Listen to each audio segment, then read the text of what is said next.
Hello and welcome to FT Plus Academy for Civil Services. So আজকে আমরা একটু current affairs current affairs নিয়ে discuss করব। আমাদের প্রথম topic of discussion that is digital voting in India. I guess যারা একটু নিউজ পেপার পড়ো বা কারেন্ট অ্যাফেয়ার্স এর সম্বন্ধে আপডেটেড থাকো, তোমরা একটু জানো যে কিভাবে জিনিসপত্রগুলো হয় বা কোন কোন জিনিসপত্র পড়তে হয়। Okay, so our first topic is digital voting in India. Okay, which state has become the first Indian state to implement a mobile-based e-voting system? কোন state? Bihar.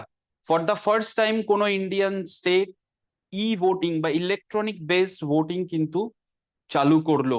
Okay, the state is none other than Bihar. Fine.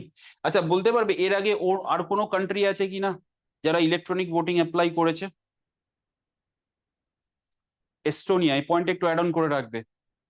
Okay, Estonia was the first country যেখানে কিনা electronic ভোটিংটা applicable আছে। probably the year is of 2004 or 2005. That's not important, শুধু কান্ট্রিটা is important. Estonia is a country যেখানে electric voting apply করা আছে। ওকে, so যখন current affairs পড়বে তোমরা আপাতত ডব্লিউবিসিএস এক্সামটাকে মানে প্রাইমারি ফোকাস করেই প্রিপারেশনটা নিচ্ছ, বা আদার এক্সামস যেগুলো তোমার পিএসসি ওরিয়েন্টেড যেগুলো আছে। তো এখানে কিন্তু তোমাকে প্রিসাইজ প্রিপারেশন নিতে হবে টু দ্য পয়েন্ট, যেসব জিনিসপত্রগুলো ইম্পর্টেন্ট এক্সাম পার্সপেক্টিভ থেকে সেটাই তোমাকে মাথায় রাখতে হবে, রাইট? তো প্রথমেই যে স্টেটটা আনসার হবে দ্যাট ইজ বিহার। এরপরে ন্যাচারালি একটা কোয়েশ্চেন আসতেই পারে, যেহেতু আমাদের ফার্স্ট টাইম ডিজিটাল ভোটিং হয়েছে, who was the first women voter and first man voter? তো first women voter was Vibha Kumari, okay, and first man voter was Munna Kumar, right? আচ্ছা, কোন ভোটিং অ্যাপটা ইউজ হয়েছে? Again this can also be a question. That is ESECBHR, that is তোমার state election commission Bihar. Okay, that is the app, and that app has been developed by CDAC, Center for Development of Advanced Computing. Fine. Next, আরেকটা very important, মানে ইম্পর্টেন্টের থেকে বড় কথা, যে what is actually the reason, কি কারণে আমাদের electronic ভোটিংটা চালু করা হলো? To secure transparency, security, accountability, technology, কোন কোন টেকনোলজি ইউজ করা হয়েছে? Blockchain technology, face recognition, audit trials, এই সব টেকনোলজি গুলো ইউজ করা হয়েছে সো দ্যাট কোনো রকম ভাবে ভোট টেম্পারিং না হয়। ঠিক আছে, একদম সিকিউর ভোটিং যেটাকে বলে, মানে ফেস রিকগনিশন, আই কার্ড দেওয়া, মানে Aadhaar card as well as EPIC card পুরোটা আপলোডেড হয়েছে, তার উপরে বেস করেই কিন্তু সেটার ভোটিং সিস্টেমটা হয়েছে। ওকে, কাদেরকে অ্যাকচুয়ালি এই ইনিশিয়েটিভটা বেনিফিট করেছে? এল্ডারলি পার্সনস আছে, disabled persons, pregnant women and migrant workers. ঠিক আছে, অনেক সময় এই যে আমাদের ভোটার টার্ন আউটটা, সেই ভোটার টার্ন আউটটা অনেক সময় কমে যায় due to multiple reasons, like elderly পার্সনসরা তারা পৌঁছতে পারেন না। যদিও আমরা দেখেছি ইন রিয়েলিটি অনেক পলিটিক্যাল পার্টিসরা তারা তোমার some sort of vehicle provide করে এল্ডারলি পার্সনসদেরকে তোমার বুথ অবধি নিয়ে যাওয়ার জন্য, ভোট দিয়ে আবার ফিরিয়ে আনার জন্য। ওকে, কিন্তু তার বিনিময়ে যেটা করে থাকে যে they demand their votes to be casted in favour of their own political party. Okay, তো যাই হোক, সেই জায়গাটার থেকে এল্ডারলি পার্সনসরা মানে বেনিফিট হয়েছে। ডিসেবলড পার্সনস যারা আছে, দিব্যাং, ফিজিক্যালি ডিসেবলড পার্সনস যাদের যাওয়া সম্ভব নয়, but they do have opinion, তাদেরও ওপিনিয়ন আছে, তারাও মতামত পোষণ করতে পারে ভোট দিয়ে, তাদেরকেও হেল্প করেছে। প্রেগনেন্ট উইমেন, যাদের পক্ষে যাওয়া সবসময় পসিবল হয় না, as well as migrant workers, that is the most important thing. অনেক মাইগ্রেন্ট ওয়ার্কার্স আছে যারা আউটসাইড ইন্ডিয়া থাকেন বা আউটসাইড দ্য স্টেট থাকেন, তো তারাও কিন্তু এই থ্রু দিস মোবাইল অ্যাপ তারা ভোট করতে পেরেছে। ওকে, বিকজ আমরা এক্সাম্পল পেয়েছি Qatar, Dubai, as per the data given, যে কাতার, দুবাই থেকেও কিন্তু ভোট দেওয়া হয়েছে। ফাইন, এবং আমাদের ভোটার টার্ন আউটটা দেখো 70%, that is that voter total voter turn out 70%। ওকে, তার মানে রিজনটা বোঝাই যাচ্ছে যে এই ইলেকট্রনিক ভোটিং সিস্টেমটা যদি চালু করা হয়, ওভারঅল আমাদের কিন্তু অনেকগুলো সুবিধা আছে। নাম্বার ওয়ান, একটা হিউজ এক্সপেন্সেস সেটাকে আমরা কার্টেল করতে পারবো, ভোটার টার্ন আউটটাকে আমরা বাড়াতে পারবো। অনেকে আছে ভোট দিতে যায় না due to some sort of political reasons also, অনেক সময় due to some threat etcetera. তো সেইগুলোর থেকেও কিন্তু অনেকটা আমাদের রিলিফ দিচ্ছে এই ইলেকট্রনিক ভোটিং সিস্টেমটা। বাট এটারও একেবারে মানে ফুল প্রুফ এমন নয়, তাহলে অনেক কান্ট্রি আছে তারা ইলেকট্রনিক ভোটিং এ শিফট করে যেত, অনেক অ্যাডভান্সড কান্ট্রিজ আছে তারাও শিফট করতে পারতো, বাট স্টিল এখন অব্দি করেনি। ফাইন। আচ্ছা, এবার এই যে ধরো ডিজিটাল ভোটিং মানে আমাদের এই প্রথমবারের জন্য মোবাইল ভোটিং হলো, ওকে। বাট তার আগে আমাদের ডিজিটাল ভোটিং এর হিস্ট্রিটা কি? হিস্ট্রিটা হচ্ছে আমাদের ডিজিটাল ভোটিংটা অ্যাকচুয়ালি স্টার্ট হয়েছিল with the use of EVMs, electronic voting machines, okay. এখান থেকে যে ইনফরমেশন গুলো একেবারে very very important, exam oriented বলো বা প্রিভিয়াস 10-15 ইয়ার্স এর কোয়েশ্চেন্স এ এসেছে, এরকম টাইপের কোয়েশ্চেন্স গুলো আছে, যে আইডিয়া অফ ইভিএম এটা প্রথম কে কনসিভ করেছিল? It was conceived by the then chief election commissioner S.L. Shakdhar, okay. প্রথম chief election commissioner, probably the year was 1977। তখন এই ইভিএম এর আইডিয়াটা ইনি দিয়েছিলেন, chief election commissioner S.K. Shakdhar। প্রথম আমাদের ইলেকট্রনিক ভোটিং মেশিন কোন ইলেকশনে বা জেনারেল ইলেকশনে ইউজ হয়েছিল? দ্যাট ওয়াজ কেরালা 1982 অ্যাসেম্বলি ইলেকশনে, ওকে। বাট প্রবলেমটা হচ্ছে যে এই ইলেকট্রনিক গ্যাজেটস বলো বা ইলেকট্রনিক ভোটিংটা কিন্তু আমাদের রিপ্রেজেন্টেশন অফ পিপল অ্যাক্ট 1951-এ ছিল না, যে কারণে সুপ্রিম কোর্ট কিন্তু ইলেকশনটাকে স্ট্রাইক ডাউন করে দিয়েছিল, যে হবে না এটা।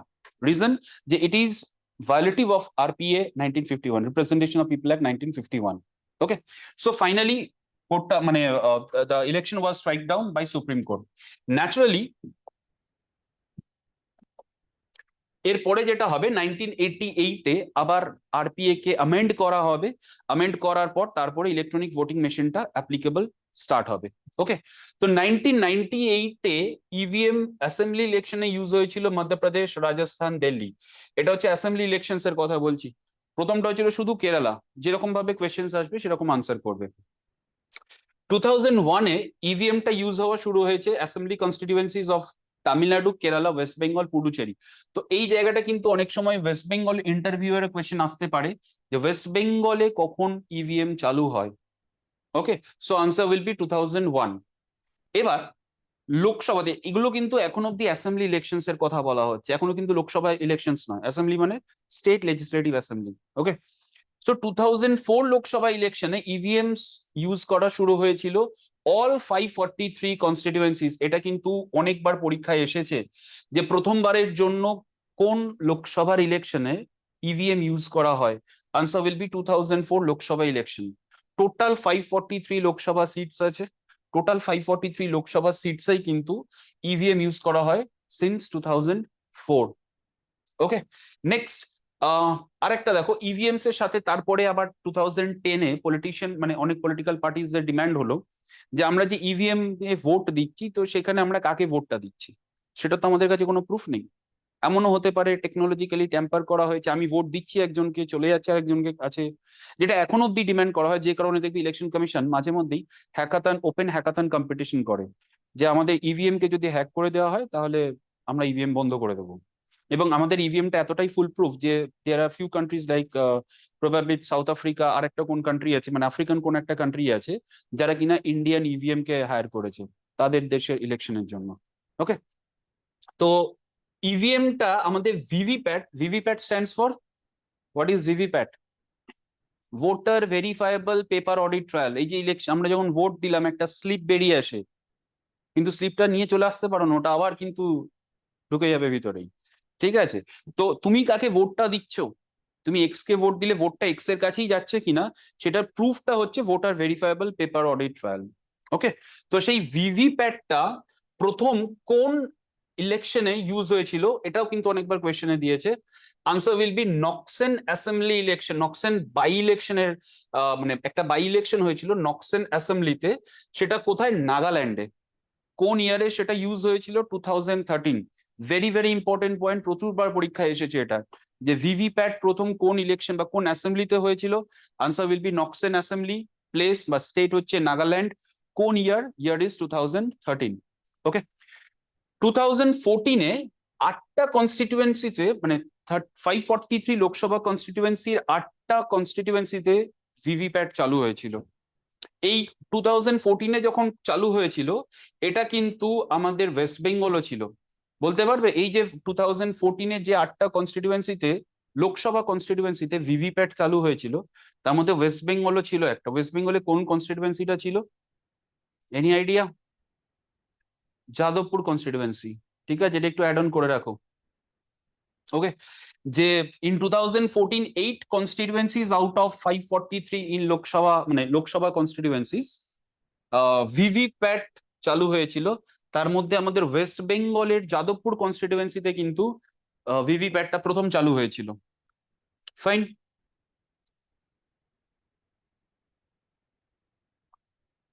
নেক্সট আমাদের 2017-এ ভিভিপ্যাটটা ইউজ হয়েছিল গোয়া অ্যাসেম্বলি ইলেকশনে, প্রতিটা অন ইচ অ্যাসেম্বলি সিটস গোয়াতে 2017-এ ভিভিপ্যাটটা চালু হয়েছিল।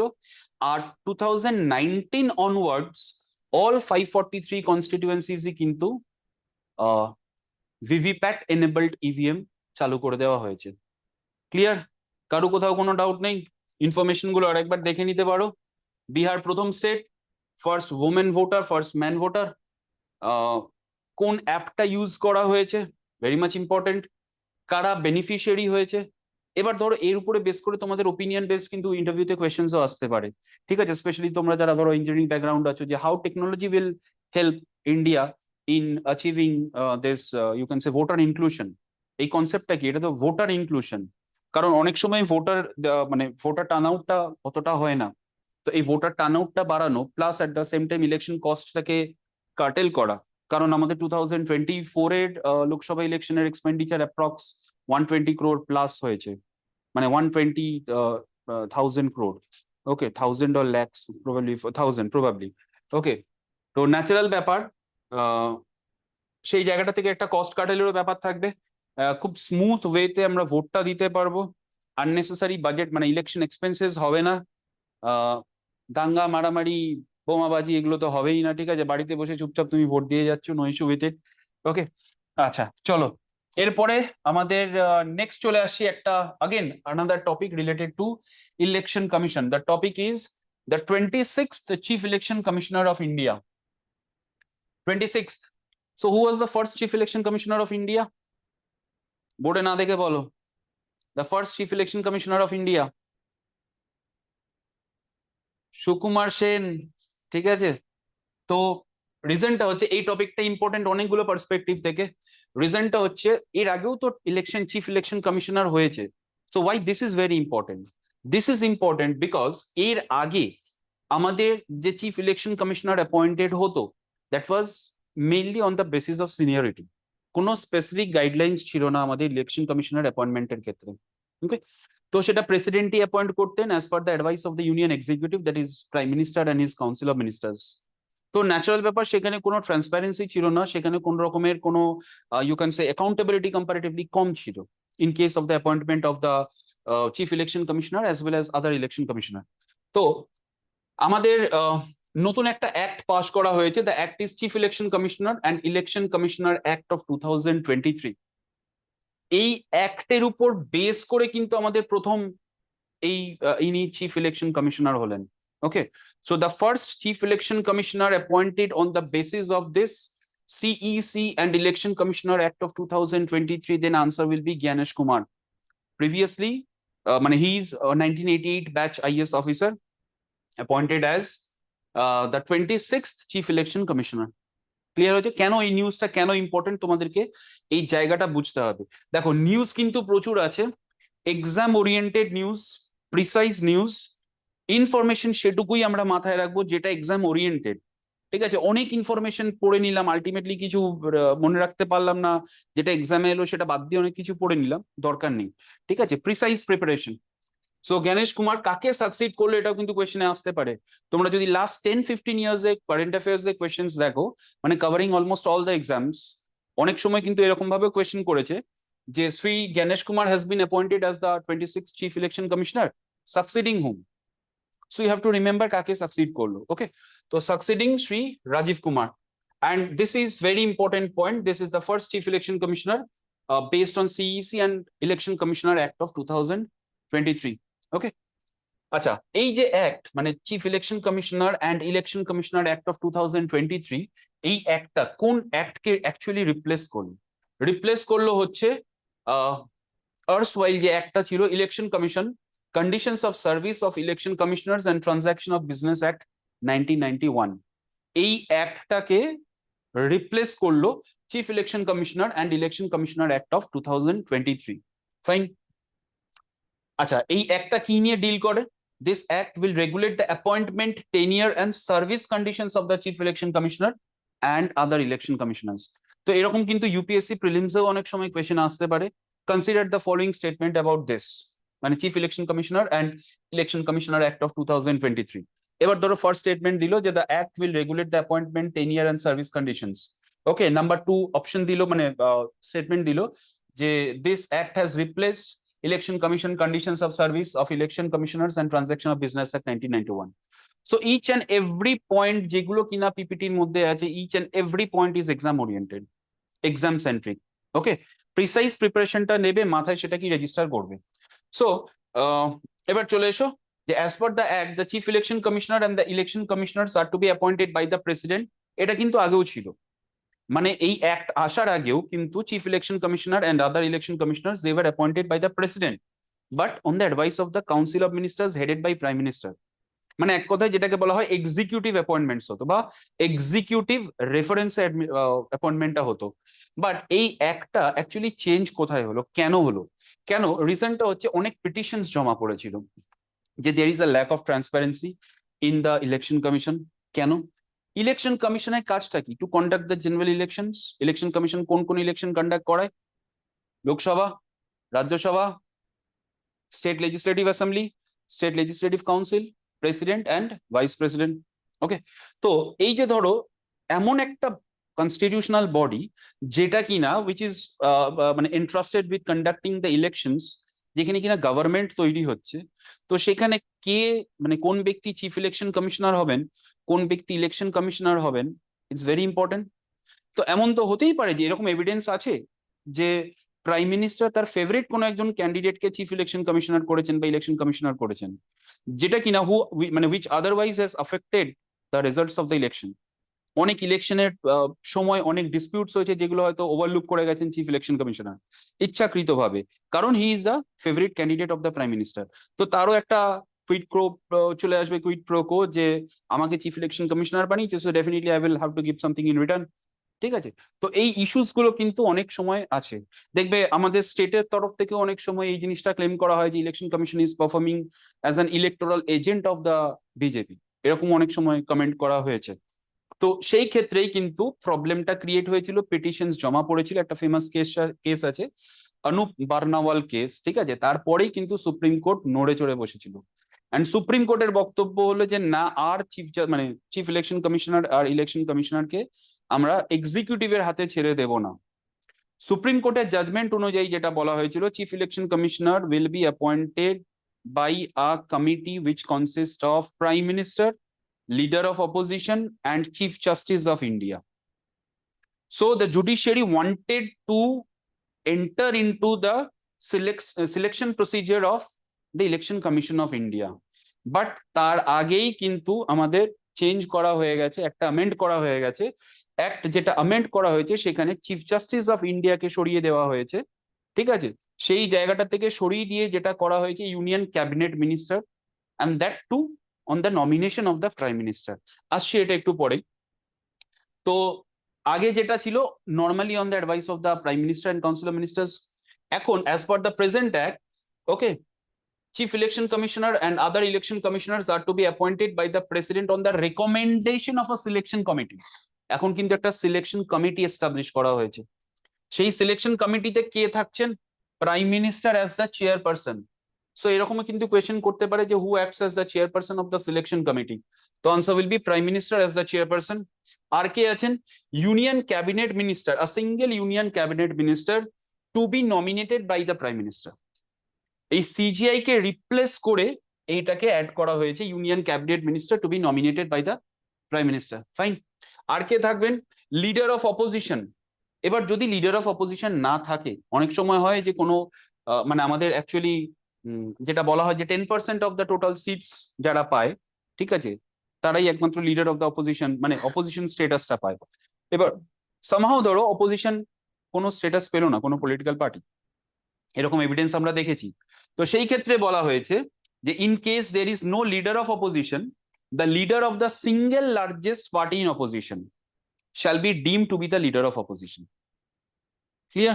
তার মানে সিলেকশন প্যানেলের মধ্যে কে কে থাকছেন? Prime minister as the chairperson, একজন union cabinet minister to be nominated by the prime minister and leader of opposition. Fine. এবার এখানেই একটা problem. and what is the problem? Problem, union cabinet মিনিস্টারটা কার জায়গায় আনা হয়েছে? Replacing CJI. তো CJI was a person who was from the judiciary part, judicial organ. তাকে রিপ্লেস করে যাকে আনা হয়েছে, that person or that minister is also nominated by the prime minister. মানে এক কথা এটা 2:1 হয়ে গেছে। প্রাইম মিনিস্টারের nominated cabinet minister definitely will not choose a member যাকে কিনা লিডার অফ অপোজিশন চুজ করবে। সো এটা নর্মালি 2:1 হয়ে গেছে। এটা নিয়েও কিন্তু অলরেডি পিটিশন জমা পড়ে গেছে। The case is still pending as of 5th July, the case is still pending. Supreme কোর্টের স্টেটাস মানে কেস লিস্ট অনুযায়ী। আচ্ছা, এই সিলেকশন কমিটির আগে একটা সার্চ কমিটি আছে, ঠিক আছে, যে কারা কারা হতে পারে। তো এই মানে সিলেকশনটা তো ফাইনাল সিলেকশন হচ্ছে, তার আগে একটা সার্চ কমিটি আছে। তো সার্চ কমিটির মধ্যে কারা আছে? Search committee consisting of union law minister and 2 other members not below the rank of secretary to the government of India, মানে সিনিয়র IAS অফিসার্স। ওকে, এই যে কমিটিটা সার্চ কমিটি, তাদের প্রায়োরিটি হবে বা তাদের কাজটা হবে টু মানে এনলিস্ট সাম পারসনস, ঠিক আছে, রেফার করার জন্য। তো সেই সার্চ কমিটিতে ইউনিয়ন ল মিনিস্টার থাকছেন এবং দুজন সেক্রেটারি লেভেলের, মিনিমাম সেক্রেটারি লেভেলের গভর্নমেন্ট অফ ইন্ডিয়ার অফিসিয়ালসরা থাকছেন। ওকে, আচ্ছা, এই search committee prepares a list of 5 persons, 5 জন ব্যক্তির নাম ডিসাইড করলেন। Fine. That does not mean যে এই 5 জন ব্যক্তির মধ্যে থেকেই কাউকে চিফ ইলেকশন কমিশনার করতে হবে, বিকজ এরকম একটা অপশন আছে যে selection committee may consider anybody other than the suggested 5, মানে অ্যাজ পার দ্য অ্যাক্ট। এটা কিন্তু একটাই মেনশন করা আছে যে এমন নয় যে 5 জনকে অ্যাপয়েন্ট মানে সিলেকশন মানে সার্চ করা হয়েছে বা ফরওয়ার্ড করা হয়েছে সেই 5 জনের মধ্যে থেকেই নিতে হবে, এমন কিন্তু নয়। সো এটার কিন্তু একটা এক কথায় you can say it's a discretionary power also. Fine. আচ্ছা, আর একটা জিনিস যেটা মাথায় রাখবে অ্যাজ পার দিস অ্যাক্ট, সেটা হচ্ছে chief election commissioner and other election commissioners are debarred from reappointment. এটা একটা মেজর চেঞ্জ হয়েছে, বিকজ এর আগে constitution was silent about reappointment. তো এমনও হয়েছে যে একজন ইলেকশন কমিশনার তিনি যদি রুলিং গভর্নমেন্টের ফেভারে কোনো ভোট কন্ডাক্ট করিয়েছেন, তো ওনাকে আবার রিঅ্যাপয়েন্ট করা হয়েছে। তার মানে যেটাকে বলে ইন দ্য গ্রিড অফ বা বাই মানে in the greed of getting reappointed, সেখানে কিন্তু ভোটিংটা পলিটিক্যাল পার্টির ফেভারে করিয়েছে। তো একটা ডেমোক্রেসিতে যদি এরকম হয়, তাহলে ইজ ইট মানে will it turn into a healthy democracy? Absolutely not. তো সেই জায়গাটা থেকে একটা নিউট্রালিটি ক্রিয়েট করার জন্য যেটা বলে দেওয়া হয়েছে যে দে আর ডিবার্ড ফ্রম রিঅ্যাপয়েন্টমেন্ট। ঠিক আমরা যেরকম দেখেছিলাম সুপ্রিম কোর্টের জাজেসরা রিঅ্যাপয়েন্টেড হতে পারে না, রিজনটাই হচ্ছে যাতে ভবিষ্যতে মানে so that they can function without fear or favour. ঠিক আছে, তো এই জায়গাটা থেকে কিন্তু they are debarred presently as per this act, they are debarred from reappointment, যেটা আগে ছিল না। ওকে, এর বাইরে এবার কিছু স্ট্যাটিক জিকে যেগুলো কোয়েশ্চেন্স মাথায় রাখবে। ফার্স্ট চিফ ইলেকশন কমিশনার ওয়াজ সুকুমার সেন, ভেরি ইম্পর্টেন্ট, অনেকবার পরীক্ষা এসেছে। First and only women chief election commissioner VS Ramadevi, এনার টার্মটাও ইজ ইম্পর্টেন্ট। অনেক সময় যেহেতু first and only chief election commissioner, women chief election commissioner, তো এমনও অপশন মানে এমনও কোয়েশ্চেন আসতে পারে যে ওনার টার্মটা কোনটা ছিল। So 93 to 97। ওকে, আচ্ছা, এই VS রামাদেবী কিন্তু এটা একটা added on GK add on করে রাখবে যে VS Ramadevi is the only women secretary general of Rajya Sabha also. VS Ramadevi is the only women secretary general of Rajya Sabha. Fine. প্রতিটা each and every point is exam oriented, কোনো একটা পয়েন্টও মিস করবে না। Each and every point, current affairs বলো, static বলো, পলিটির angle থেকে বলো। ফাইন। নেক্সট, ইলেকশন কমিশনের year of establishment, but two be more specific, date of establishment. Okay, date of establishment is 25th January 1950. And why this date is important? It is important because 25th January is celebrated as National Voters Day. Question আসতেই পারে যে national voters day কবে celebrated, আসতেই পারে না, এগুলো এসেছে already. Okay, so 25th January is celebrated as National Voters Day.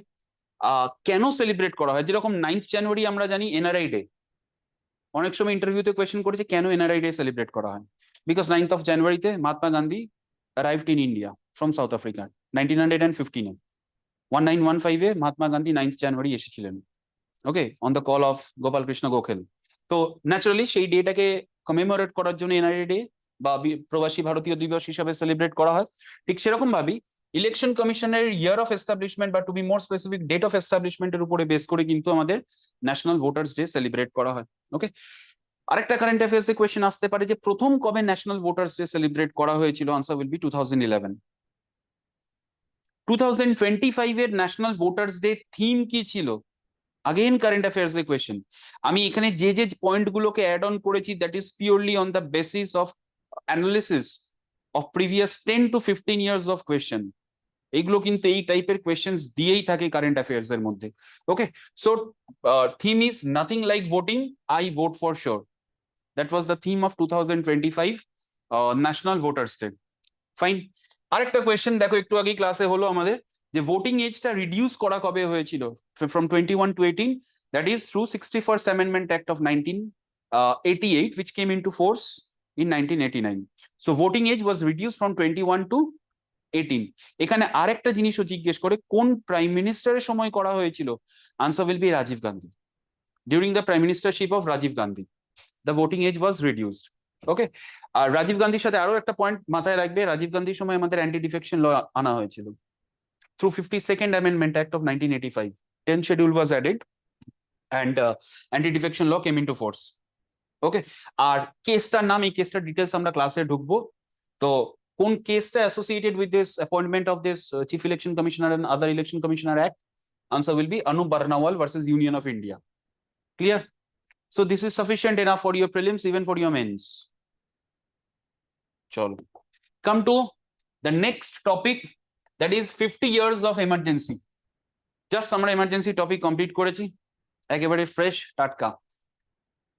So what is the news? The news is the government of India has notified 25th June. The date is very important. 25th June to be observed as Sambidhan Hatya Divas or Constitution Murder Day. এটা প্রথমবার 2024 এ celebrate করা হয়েছে, মানে mark করা হয়েছে। Okay, so the day was first observed on 25th June 2024. The government of India has decided to observe it annually to honor the sufferers of emergency that was imposed on 25th June 1975. This is the most controversial emergency. তিনবার emergency declare হয়েছে, 1962, 71 and finally in 75. তো এই 75 এ যে third এমার্জেন্সিটা declare করা হয়েছিল that was on the ground of internal emergency. Okay, and এই এমার্জেন্সির জন্য কিন্তু আমাদের প্রচুর ফান্ডামেন্টাল রাইটস বলো, the rights of the media বলো, many political sufferers, common people, প্রচুর সাফারার্স হয়েছে। ইফ ইউ ওয়ান্ট, মানে if the students want, you can write in the comment, we can bring, মানে rather we will bring a video on this emergency as well as যদি এটা related অন্য কোনো টপিকে তোমাদের মনে হয় যে ভিডিও আনার দরকার আছে বা ভিডিও আনলে ভালো হয়, you can write in the comment section. Okay, so 25th of June 2024 এ আমাদের মানে 2024 এ প্রথম অবজারভেশন হয়েছে। ওকে, আচ্ছা, এই ডেটা কিসের জন্য তৈরি করা হয়েছে? As a reminder of the importance of defending democracy and individual freedom. Third emergency আমরা একটু আগেই পড়েছি, এমার্জেন্সির সময় কি কি অসুবিধা হয়েছিল, 1 লাখের উপরে মানুষজনকে অ্যারেস্ট করা হয়েছিল, ইলেকট্রিসিটি কাট করে দেওয়া হয়েছিল যাতে প্রিন্টিং মিডিয়া কোনো রকম ভাবে প্রিন্ট না করতে পারে নিউজ পেপার, প্রচুর অ্যামাউন্টে জেল বন্দি করে দেওয়া হয়েছিল, ঠিক আছে, রাইট টু লাইফ অ্যান্ড লিবার্টিটা পর্যন্ত নিয়ে নেওয়া হয়েছিল, স্টেরিলাইজেশন করা হয়েছিল একটু আগে যেটা বললাম, জবরদস্তি, ঠিক আছে, মানে এক কথায় এটাকে বলা হয় মানে ডিক্টেটরশিপ রেজিম নিয়ে চলে এসেছিল ইন্দিরা গান্ধী গভর্নমেন্ট। তো এটার জন্যই কিন্তু মোদিজি, মানে Modi government has declared 25th of June to be observed as Sambidhan Hatya Divas or Constitution Murder Day. আর এটা ইম্পর্টেন্ট কারণ কি, this year marks the 50th anniversary of controversial emergency. Okay, আচ্ছা, next, the government of India has announced a year-long observation of Constitution Murder Day to commemorate one of the darkest chapters in India's democratic history and to reform India's commitment to constitutional values, democratic ethics and civil liberties. মানে এগুলো একটা growing society বলো, একটা democratic society তে these are the very basic you can say elements যেটা কিনা provide করা উচিত। সেখানে government, democratic government which is otherwise elected by the people, তারা যদি এমন কোনো স্টেপ নেয় যেখানে মানুষজনেরই এত অসুবিধা হচ্ছে, সো ইটস কোয়াইট অ্যাপ্ট যে নামটা দেওয়া হয়েছে কনস্টিটিউশন মার্ডার ডে অর সংবিধান হত্যা দিবস। ওকে, আচ্ছা, এটা তো অলরেডি বলে দেওয়া হয়েছে 1975 India witness the proclamation of third emergency on the ground of internal disturbances. এইটার পরেই কিন্তু the word internal disturbances was replaced by armed rebellion. আজকের দিনে দাঁড়িয়ে emergency, national emergency can be declared on war, external aggression and armed rebellion. এই third যে এমার্জেন্সিটা declare করা হয়েছিল দ্যাট ওয়াজ ইন্টারনাল ডিস্টারবেন্সেস। আর এটা যেহেতু ভেগ ছিল, এটা হ্যাজ মানে no proper definition of this internal disturbances, not even the constitution বা কোনো অ্যাক্ট ইন্টারনাল ডিস্টারবেন্সেস কে ডিফাইন করেনি, যে কারণে কিন্তু এই গ্রাউন্ডটাকে তুলে দেওয়া হলো। Okay, and by 44th Amendment Act 1978 this was replaced by armed rebellion. Fine, কিন্তু এই internal disturbances is a ground of declaring state emergency under article 356, সেই ক্ষেত্রে কিন্তু অ্যাপ্লিকেবল আছে, বাট ফর ন্যাশনাল এমার্জেন্সি এটা কিন্তু আর নেই। ফাইন, আচ্ছা, national emergency can be proclaimed by the president, obviously by the president on the written recommendation of the cabinet. This is very important, এটা আগে ছিল না, it was added by 44th Amendment Act. Previously এরকম কোনো অপশনসই ছিল না, শুধু proclaimed by the president বলা ছিল। 44 যেহেতু থার্ড এমার্জেন্সিটা মিসইউজ হয়েছে, সেই ক্ষেত্রে কিন্তু 44th অ্যামেন্ডমেন্টে এই কথাটা অ্যাড করে দেওয়া হলো যে on the written recommendation of the cabinet. এখান থেকে একটা কোয়েশ্চেন আসে যে the word cabinet was inserted in the constitution through which amendment? Answer will be 40 amendment. Okay, আচ্ছা, আরেকটাও কোয়েশ্চেন আছে, which among the following words is not mentioned in the constitution, in the original constitution? এরকম ভাবেও কিন্তু question আসে, সেখানেও কিন্তু cabinet, like judicial review, like cabinet, এগুলো কিন্তু অরিজিনাল কনস্টিটিউশনে ছিল না, এই টার্মটাই মেনশন করা ছিল না। ওকে, সো তিনটে গ্রাউন্ডে হয়, war, external aggression and armed rebellion. Presently যেটা আর্মড রেবেলিয়ন বললাম, previously the ground for declaration was war, external aggression and internal disturbances. By 44th Amendment Act, internal disturbances was replaced by armed rebellion. Armed rebellion is very much you can say objective in nature, কিন্তু এখানে internal disturbances দেখো কোনো proper definition নেই, কি হতে পারে internal disturbances, so it was clearly misused. Fine, যদিও ক্রিটিক্সরা বলে যে at that point of time internal disturbances ছিল, বাট তারপরে যেটা 1977-এ শাহ কমিশন বসানো হয়েছিল, সেই কমিশনের রিপোর্ট অনুযায়ী কিন্তু অ্যাজ সাচ ইন্টারনাল ডিস্টারবেন্সেস এমন কিছুই ছিল না যার জন্য এই এমার্জেন্সি ডিক্লেয়ার করতে হবে। ফাইন, চলো next, this is our fourth and last topic as of today, that is Tamil Nadu Chief Minister M.K. Stalin announces high-level committee to strengthen state autonomy. Okay, this is with respect to the report published in the Hindu. This topic is relevant for your center-state relations. Okay, কেন্দ্র রাজ্য সম্পর্ক। So what is the issue? The issue is that M.K. Stalin, the Chief Minister of Tamil Nadu, has constituted a high-level committee consisting of 3 members.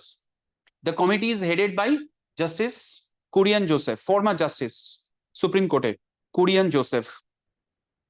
And fortunately, or you can say coincidentally, the first committee that was set up by Tamil Nadu with respect to center-state relations was Rajamannar Committee in 1969. That committee was set up also to look after the center-state relations. Okay, and this M.K. Stalin is the son of Karunanidhi, late Karunanidhi, M.K. Karunanidhi. মানে বাবার সময় বাবা 1969-এ রাজামান্নার committee তৈরি করেছিলেন centre state relations এর জন্য, ওনার ছেলে M.K. Stalin 2025-এ নতুন কমিটি গঠন করা হলো, সেটাও কিন্তু on the ground of on the issue of centre state relations. Fine, তো কিসের জন্য? To review the provisions of the constitution, laws and policies with respect to the center state relations and recommend appropriate states to strengthen the state's autonomy and federalism. মানে যুক্তরাষ্ট্রীয় পরিকাঠামো ব্যবস্থাটা, এবার দেখো এখানে the word has been used as autonomy. When Justice Kurian was approached on the basis of this committee and he was asked a question, what about why the concept of autonomy has been given? Because Article 1 states that India, that is Bharat, shall be a union of states. তো সেখানে states এর autonomy demand করা, it's মানে going against the constitution. So he clearly said that the autonomy is not with respect to going out, or you can say the autonomy is not at all with respect to a clear autonomy in some spheres. এটুকুই ওনার review, মানে ওনার এটা view point বলো বা এটা ওনার reply ছিল। Okay, আচ্ছা। So previously 1969 Tamil Nadu government constituted the Rajamannar committee, এটা তো বলেই দিলাম। যেটা ভেরি ইম্পর্টেন্ট, যেটা ইউপিএসসি হয়তো কোয়েশ্চেন করতেও পারে, যে the first commission set up by the government of India. So Rajamannar committee, it was established on the ground of by the Tamil Nadu government. It was not established by the government of India. But the first committee that was established on the basis of this, on the by the government of India on center-state relations is the Sarkaria Commission of 1983. Duto commission আজ অব্দি government of India set up করেছে. One was the Sarkaria Commission, the other one was the Punchi Commission. Okay, Punchi Commission in 2007. এগুলো আমরা ক্লাসে cover করে নিয়েছি। আচ্ছা, আচ্ছা, এখানে কি ইস্যুটা অ্যাকচুয়ালি এম কে স্ট্যালিনের পয়েন্ট অফ ভিউতে আছে, the present union government is taking steps to shift some of the important subjects in the state list like health, law and finance. এগুলো ডিটেলস যদি তোমাদের মনে হয় রিপ্লাই করবে, কমেন্টে রিপ্লাই করবে। আমরা কি কি ইস্যুটা নিয়ে এক্স্যাক্টলি করা হয়েছে, কেন বলা হয়েছে, এটা ডিটেলস আমরা পরে আসবো। ফাইন, আচ্ছা। Important subjects in the state list like health, law and finance to the concurrent list. Okay, the core objective of this panel is to study the state of center-state relations with a view to safeguard the rights of the state and improve relations between the center and the states. দেখো, Tamil Nadu government স্টেটকে defend করার জন্য সবার আগে এগিয়ে থাকে। Recently আমরা আরো একটা কেস দেখেছি, that is state of Tamil Nadu versus governor of Tamil Nadu R N Ravi, এবং সেখানে সুপ্রিম কোর্টের তরফ থেকে যেটা ডিক্লেয়ার করে দেওয়া হয়েছে, একটা ডেডলাইন ডিক্লেয়ার করে দেওয়া হয়েছে with respect to signing of the bills, সেটাও কিন্তু তামিলনাড়ু গভর্নমেন্ট। 1969 প্রথম সেন্টার স্টেট রিলেশনস এর উপরে বেস করে, সেটাও কিন্তু তামিলনাড়ু গভর্নমেন্ট। তো you can say Tamil Nadu government acts as a forerunner. ঠিক আছে, যেই আমরা ভালো কিছু করব, স্টেটস এর ডিমান্ড করব, ঠিক আছে, স্টেটস এর অটোনমি বলো, এগুলো আমরা ডিমান্ড করবো, and they take pride in it actually, যে আমরা দেশকে আলো দেখাচ্ছি আর কি, স্টেটস কে আমরা এম্পাওয়ার করছি। যে কারণ এরকম কিছু একটা হলে তো it is not only Tamil Nadu who is going to get the advantage, it will be applicable for all the states. Fine, আচ্ছা। নেক্সট আরেকটা জিনিস করবে, the committee is to submit it's interim report, not the full and final report. Interim report to be submitted by January 2026 and the final report within 2 years. এই time ফ্রেমটা একটু মনে রাখবে। These are all the questions যেগুলো কিনা তোমাদের statement কনক্লুশনে আসতে পারে, both for WBCS as well as UPSC prelims also. Fine, আচ্ছা। the major concerns of the state, কি কারণে এই কমিটিটা তৈরি করা হয়েছে। ওকে, নাম্বার 1 হচ্ছে NEET, national eligibility come entrance test for medical admissions. এগুলো ডিটেলস দরকার হলে কমেন্ট করবে, জানাবে, আমরা আবার ভিডিও নিয়ে আসবো। কিছুই না, plain and simple, Tamil Nadu government medical admission on the basis of class 12 exams করতে চেয়েছে, সেখানে সেন্ট্রাল গভর্নমেন্ট নিট এক্সামস করতে চেয়েছে। তো ন্যাচারালি তামিলনাড়ু গভর্নমেন্টের পয়েন্ট অফ ভিউ হচ্ছে, এখানে যারা মার্জিনালাইজ, ইকোনমিক্যালি উইকার সেকশনস আছে, তারা মেডিকেল এক্সামিনেশনসে খুব একটা বেশি চান্স পাবে না, কারণ নিটের যে কোচিংটা সেটা অ্যাভেল করতে পারবে না। ওটা যারা ইকোনমিক্যালি স্ট্রং পজিশনে আছে তারাই একমাত্র অ্যাভেল করতে পারবে, তারাই পারবে। যেখানে Tamil Nadu one of the finest doctors provide করেছে ইন্ডিয়াতে, তো সেখানে তামিলনাড়ুরই যদি এরকম অবস্থা একটা হয়ে যায়, মানে মানে এটা শুধু তামিলনাড়ুর ক্ষেত্রে হবে না, এটা অনেক রাজ্যের ক্ষেত্রেই হবে। ঠিক আছে, তো সেই ক্ষেত্রে এটা যাতে কমানো হোক, মানে NEET cannot be the criteria. Fine, next কি আছে, ন্যাশনাল এডুকেশন পলিসি 2020, এগুলো ডিটেলস যদি দরকার হয় বলবে, নিয়ে আসবো, not to worry. 3 language formula, যে 3 ল্যাঙ্গুয়েজ ফর্মুলাতে যেটা বলা হয়েছে, তামিল ল্যাঙ্গুয়েজটাকে ওভাররুল করা হচ্ছে। So again that is a point of dissatisfaction for the Tamil Nadu government. Fine, আরেকটা কি, ওয়ার্কিং অফ জিএসটি। এখানেই তামিলনাড়ু গভর্নমেন্টের পয়েন্ট হচ্ছে যে 1 টাকা স্পেন্ড করলে তামিলনাড়ু গভর্নমেন্ট ইজ গেটিং 29 পয়সা ইন রিটার্ন। ঠিক আছে, সো এই জিএসটিটা আসার পর কিন্তু বেশ কিছু স্টেটসে ফাইন্যান্সিয়াল অটোনমিতে প্রবলেম হয়েছে এবং স্টেটসের লসেস হচ্ছে, তামিলনাড়ু গভর্নমেন্ট অন্তত সেটা দেখিয়েছেন, যে কারণে কমিটিটা আরো বেশি করে এস্টাবলিশ করা হয়েছে। ফাইন, আর কি আছে, partisan role and interventions of the governor in the state politics, এগুলো আমরা দেখেই নিয়েছি আগে। বিলে সাইন না করা, বিলটাকে আলটিমেট আননেসেসারিলি রিজার্ভ করে রাখা, মানে তোমার যেটাকে বলা হয় পকেট ভিটো অ্যাপ্লাই করা, বা প্রেসিডেন্টের জন্য রিজার্ভ করে রেখে দেওয়া। সো ন্যাচারাল ব্যাপার, মানে the office of the governor is again a point of a bone of contention between the center and the states. Okay, তো সেটাও একটা কারণ। আর একটা কি, impact of delimitation process if implemented with an exclusive population criteria. রিজনটা হচ্ছে Tamil Nadu from the very beginning যেটা করেছে, যেটাকে বলে তোমার ফ্যামিলি প্ল্যানিং পলিসিটাকে অ্যাডাপ্ট করেছে। তো আমরা দেখেছি কি পার্লামেন্টে number of seats based on population, তো নর্থ ইন্ডিয়ান স্টেটস যারা কিনা পপুলেশন এক্সপ্লোশনের দিকে ফোকাস করেছে, সেখানে সাউথ ইন্ডিয়ান স্টেটস তারা পপুলেশন কন্ট্রোল করেছে। এবার পপুলেশন কন্ট্রোল করলে কি হবে, নাম্বার অফ সিটসটা কম হবে, নাম্বার অফ সিটস কম মানে তাদের রিপ্রেজেন্টেশন কম হবে।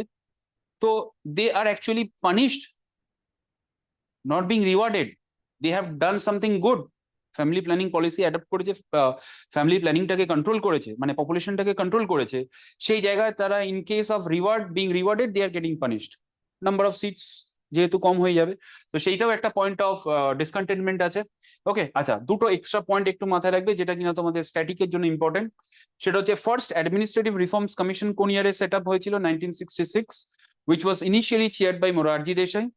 Later on, it was taken over by K. Hanumanthaiah because Desai became the deputy prime minister. Morarji Desai was the second deputy prime minister. First being the, সব বলা আছে ক্লাসে, কিচ্ছু বাদ দিইনি। First was Sardar Vallabhbhai Patel, till now 7 deputy prime minister. The 7th one was L.K. Advani. Okay, so this Morarji Desai was the second deputy prime minister as well as the first non-Congress prime minister. Fine, acha. As well as Morarji Desai was the only person who was awarded with both the highest civilian awards of India as well as Pakistan, Nishani Pakistan and Bharat Ratna. Okay, acha. The commission was set up to review and recommend reforms for the Indian public administration system. এটা কিন্তু direct center state relations এর সাথে ছিল না। Indian public administration systemer part হিসাবে center state relations definitely ছিল, but originally it was established, reasonটা হচ্ছে to reform the Indian public administration system. Fine, acha, আর কি আছে? The second administrative reforms commission was set up in 2005 under the chairmanship of Veerappa Moily. Again, this is very important information. আচ্ছা, এটার operational period ছিল 2006 to 2009। ক্লাসে একটা point বলেছিলাম যে right two representation, মানে সরি আরটিআই অ্যাক্ট, যেটা that was RTI Act was the outcome of this of the recommendation of this second administrative reforms commission. Clean governance সেটাকে অ্যাকচুয়ালি আমরা বলি। ওকে, আচ্ছা, এই যে দেখো, the recommended the right to information as a master key to good governance. Okay, so আজকের জন্য এই চারটেই টপিক ছিল তোমাদের পড়বে। Each and every point is very much important. তোমাদের যদি মনে হয় আর অন্য কোনো টপিকে ভিডিওস আনা বা ওভারঅল ডিসকাশনস এর দরকার আছে, do let us no, and wish you all the best. Thank you.